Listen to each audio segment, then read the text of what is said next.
My name is Dana Atwood, and I am 58 years old. At my son's wedding reception, the one I paid $47,000 for, my new daughter-in-law raised her glass, looked me dead in the eye, and told 200 guests, "The best wedding gift would be you leaving this family for good." The guests gasped. The string quartet lost its place. My son studied his shoes. I set down my champagne, walked out to the terrace, and made one phone call. What happened in the next 15 minutes, and in the 10 days after, is why that bride wishes she had chosen her words more carefully. But first, you should know what my silence had been paying for 9 long years. Because my family never asked where the money came from. They only ever asked when the next check was coming. Welcome back to Calm Drama Stories, where quiet women tell you how they finally stopped being quiet. We share stories about family, money, and the exact moment enough becomes enough. If you have ever been the mother who pays for everything and still gets erased from the photograph, this one is for you. Drop a comment below and tell me where you're listening from, and be sure to subscribe, because you are going to want to hear how this wedding ended. 9 years ago, my husband Peter collapsed on a bridge inspection site outside Columbus. A stroke. He was 52. I was 49, and our son Cole was 23, 3 weeks out of college with a marketing degree and a car payment. People ask how I got through that first year. The honest answer is paperwork. Grief has paperwork, and I was good at paperwork. I had spent 20 years building an accounting firm out of our kitchen, 9 employees by then, half the small businesses in town on my client list. So when the hospital sent its bills, I filed them. When the insurance company stalled, I called them every morning at 9 until they stopped stalling. When the funeral home quoted me a casket package with a straight face, I asked for the itemized version, and the price dropped $1,100 on the spot. Numbers held still for me when nothing else would. Peter used to tease me about it. He said I loved a balanced ledger the way other women loved fresh flowers. He wasn't wrong. But here is what I didn't see back then, standing in that quiet house with a stack of folders where a marriage used to be. When the person you talk to is gone, you start talking in the only language you have left. Mine was money. Cole would call, and I would hear his father's laugh buried in his voice, and whatever he needed, the answer was already yes, before he finished the sentence. The first check I wrote for my son was 3 days after his father's funeral, $1,800, for his rent. It was not the last. It was not even close to the last, and that is the part I have to own. Here is something you should know about Cole. My son is easy to love. Waiters remember him. Old ladies at church saved him cookies. He can walk into a room of strangers and leave with 3 golf invitations, and he means every handshake. That part is Peter, through and through. But Cole never once asked me for money. He mentioned, "There is a difference," and it took me years to hear it. He would call on a Sunday, and we would talk about the Browns game, and somewhere around minute 20 he'd say, "The transmission guy quoted me $1,200? Can you believe that?" And he would sigh and change the subject, and by Tuesday, the money would be sitting in his account because I had sent it. He never had to lower himself to asking. I never got the dignity of being asked. The transfer just happened, quiet as a thermostat, and we both pretended the house warmed itself. At the office, I was famous for one speech. I'd sit a client down, some sweet overextended couple, and say, "If you can't write it in the ledger where you can see it, it's not generosity, it's a leak." Every February I gave that speech a dozen times. Then I would drive home and wire my son $400 for a golf weekend he'd mentioned. I balanced books for half the town, and there was one column I never once totaled, because I knew what the number would do to me. The mentions got bigger, that's all. Slowly, politely, the way water rises. And then, one Thursday in October, 6 years ago, my phone rang, and it was a debt counselor from Cole's bank, and my son's voice in the background, and nobody was mentioning anymore. $41,500. That was the whole. Once I got all the statements on one table, 5 credit cards and the balance on a truck he should never have financed. Cole was 26, sitting in my kitchen with his ears red, and I remember thinking he looked exactly like he did at 9 when he'd batted a baseball through the Hendersons' window. I paid it, all of it, the following Monday. But I did one thing that surprised him, and I did it because of a sentence Peter used to say when clients wanted handshake deals. Paper keeps love clean. I drew up a promissory note, a demand note, the kind any lender can call due whenever she chooses. Principal, $41,500. Interest pegged to the federal rate, which is what the IRS expects if you don't want a loan reclassified as a gift. Payable on demand to Dana Atwood. I am a CPA. If I am going to love somebody with money, the file is going to be immaculate.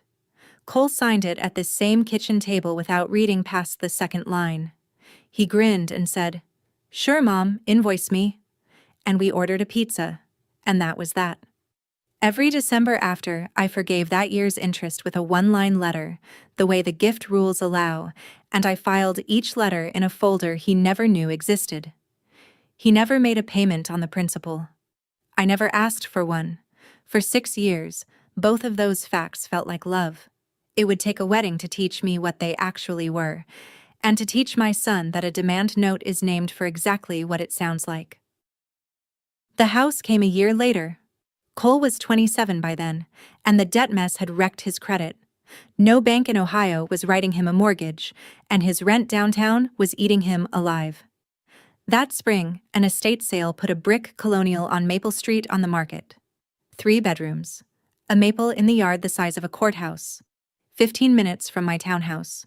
$315,000. I had it. That is not bragging. It is arithmetic. 28 years of 12-hour days, a paid-off building, and a life insurance payout I had never spent. I had it, and I bought the house outright, with my own name on the deed. And I want to be clear about this part, because it matters later. Keeping the title was not an accident, and it was not stinginess. I had just watched my son dig a $41,000 hole with a shovel called optimism. So I sat him down and said it plainly. This is my house. You live in it. You pay me rent.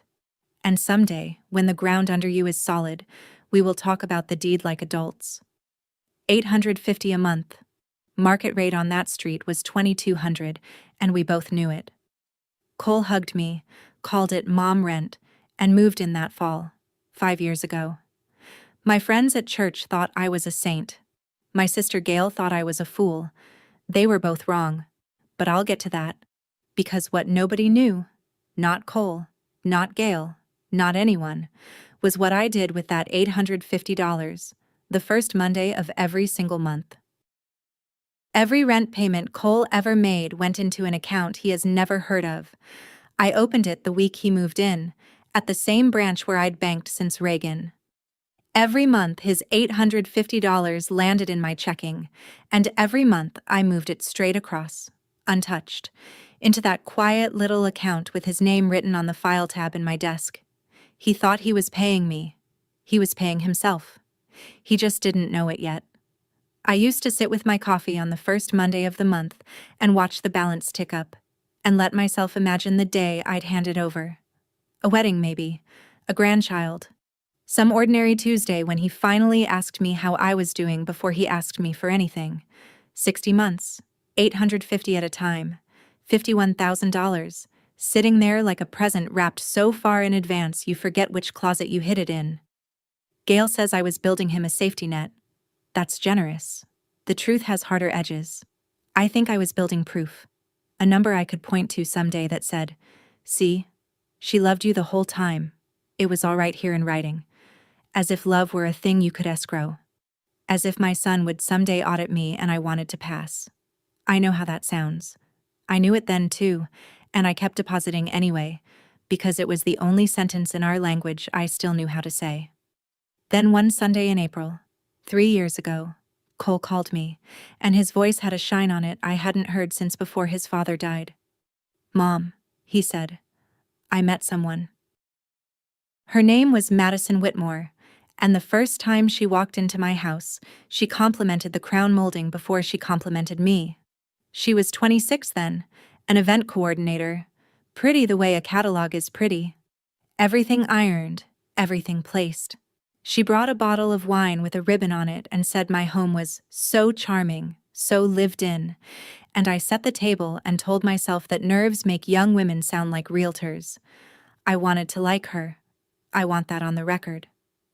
I asked about her family, and she gave me the Whitmores in one polished paragraph. Her father in furniture, her mother Sandra on every charity committee in the county. A paragraph so smooth it had clearly been vacuumed, but her eyes worked the whole dinner. They moved along my bookshelves, my china cabinet, the photographs on the mantel, not the way a guest looks, the way an appraiser looks. She priced the room. I watched her do it between the salad and the roast, and I remember the exact feeling, like hearing one wrong note in a hymn you've sung your whole life. Then she lifted her glass, tilted it toward my son, and said, smiling, "To self-made men." And Cole, my Cole, sitting in a house I owned, driving on tires I had mentioned into existence that February. Cole raised his glass and said not one correcting word. My son toasted the man he had invented, and drank. I laughed along, because that is what mothers do at nice dinners. But I drove my fork through that roast and thought, one of the 3 people at this table is a fiction, and I appear to be the only one who isn't voting for him. 2 springs ago, Cole proposed on a dock at sunset, and the Whitmores threw an engagement party with a champagne tower and a photographer who kept saying, "Candid, candid," while arranging everyone by height. I stood where I was placed. Sandra Whitmore worked that patio like a woman running for office, her voice pitched to Carrie. "We just adore Cole. He fits this family like he was made for it." Made for it. I filed the phrasing away with the rest of my collection. Gail, my little sister, appeared at my elbow with 2 glasses and her retired school teacher whisper that carries 30 feet. "You know their furniture stores went under, right? Marie from my bridge club says the bank took the Lakeside house in 2009 and Sandra told everybody they were simplifying." I told her to hush. But I had heard the same story twice already, and pieces of it clicked against things I'd noticed. The leased Audi, the country club they belonged to but never ate at.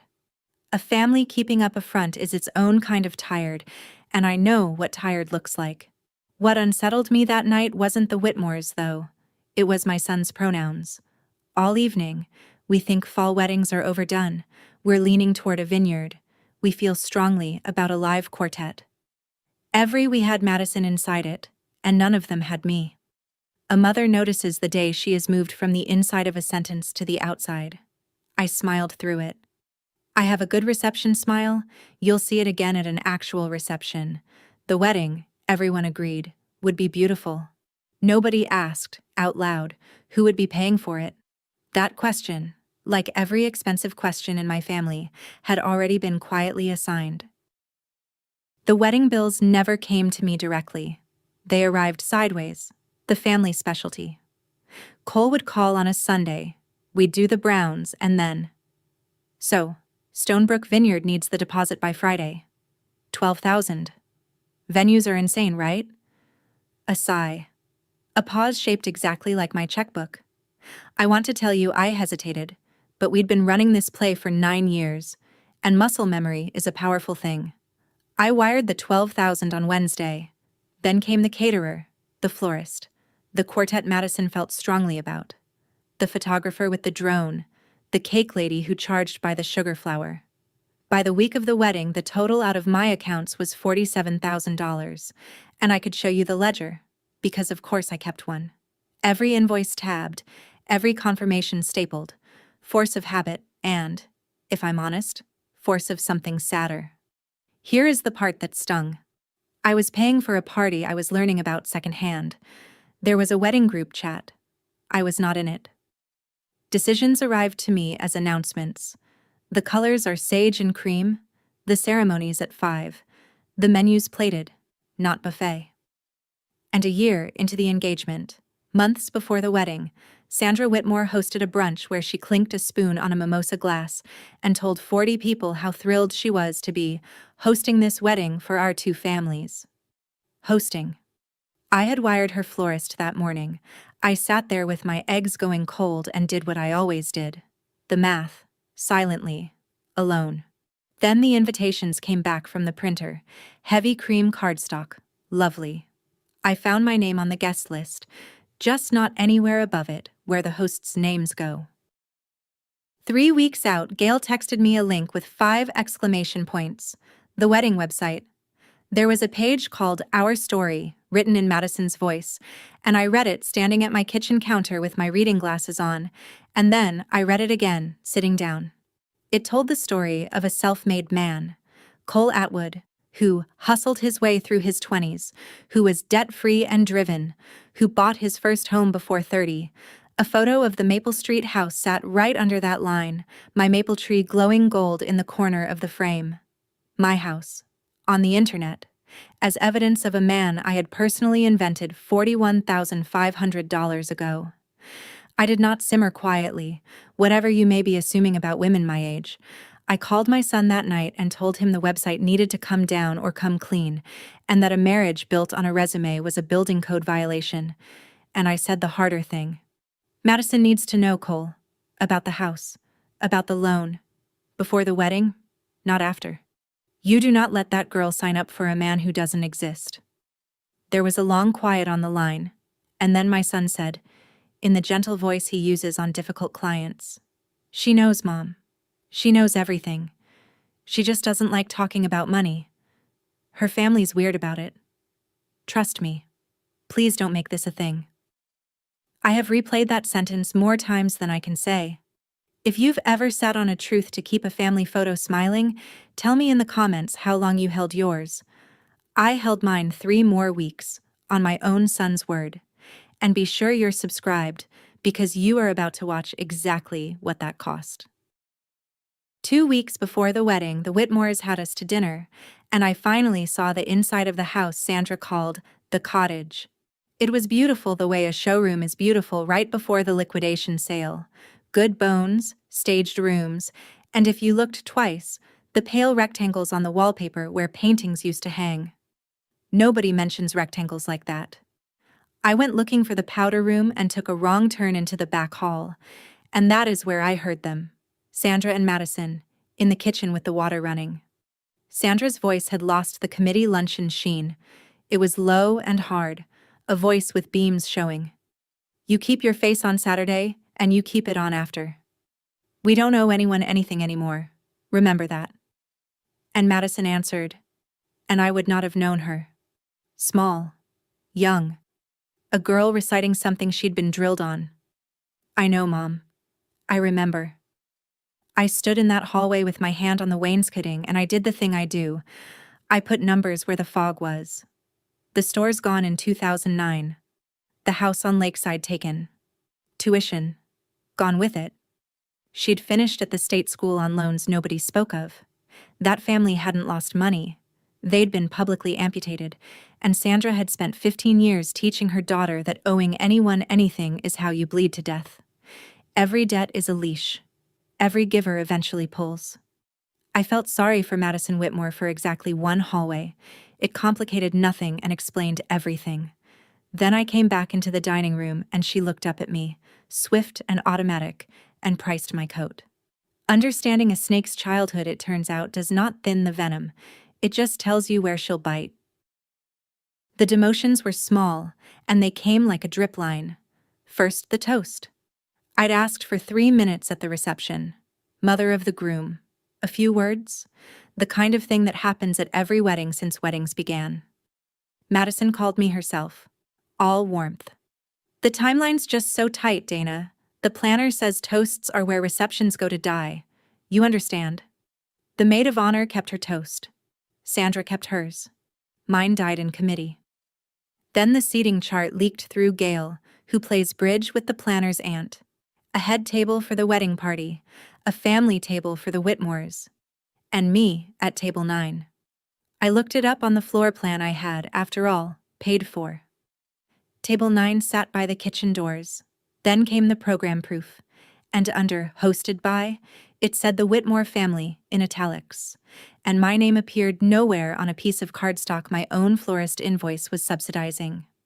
I want to be precise about what I did, because it matters for what came later. I did not sulk, and I did not explode. I called Cole and asked one plain question.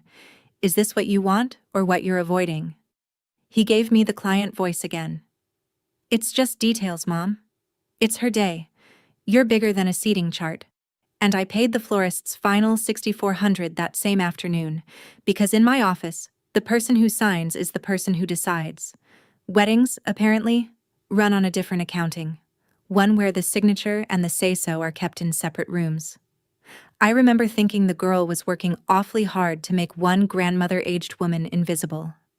What I couldn't figure out yet was why my visibility frightened her so much. 10 days before the wedding, Cole came by alone, which almost never happened anymore. He sat at my kitchen table, the one with his signature in a folder upstairs, and he circled the runway for 20 minutes. The Browns draft picks, my tomatoes. Whether I'd ever thought about a cruise? I poured coffee and waited him out. I've sat across from nervous clients for 30 years, and the ones circling longest are always carrying the biggest ask. Finally, he landed it. So, Madison and I were talking, and the house. We were thinking, with the wedding, it'd mean a lot if you signed it over, to both of us, as the wedding gift. He said it fast, like a man pulling tape off skin, and then he added the sentence that told me whose sentence it was. It's basically ours anyway, Mom. I set my cup down. Basically, I said. I let the word sit between us the way I'd let a client's bad number sit on a desk. Not cruel, just visible. Here is what I heard, and I want you to hear it too. Not greed, exactly. A script. My son does not say basically ours about a house he pays a fifth of market rent on,